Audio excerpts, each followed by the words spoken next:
மாண்புமிகு பேரவைத் தலைவர் அவர்களே, இங்கே இருக்கிற உறுப்பினர் அவர்கள் கேட்டிருந்தாரு, பின்தங்கிய மாவட்டங்களில் வேலை வாய்ப்பு குறித்து கேட்டிருந்தாரு.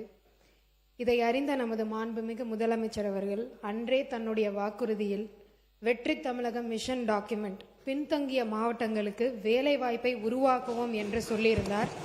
அதன் அடிப்படையில் பொள்ளாச்சியில் இன்னைக்கு 16/6/2026 அன்று 3 to 5 ஏக்கரில் ஒரு மைக்ரோ டெக் பார்க் கொண்டு வரதுக்கான அனைத்து வசதிகளுக்கும் நம்ம இன்னைக்கு அதிகாரிகளுக்கு உத்தரவிட்டிருக்கார். அந்த திட்டத்தின் கீழே இங்கே coworking facilities, high speed connectivity, employment generation உருவாக்குறதுக்கு ஒர்க் ஃப்ரம் ஹோம் டவுன் மாதிரி எக்கனாமிக் க்ரோத் கொண்டு வரதுக்கு நம்ம இன்னைக்கு நிலம் தேடப்பட்டு வந்துட்டு இருக்கு. இங்கே கண்டிப்பாக ஒரு மைக்ரோ டெக் பார்க் கொண்டு வரதுக்கான அத்தனை ஆணைகளையும் நமது முதலமைச்சர் அவர்கள் மூலமாக அதிகாரிகளுக்கு இன்னைக்கு கொண்டு வரப்பட்டிருக்கும்.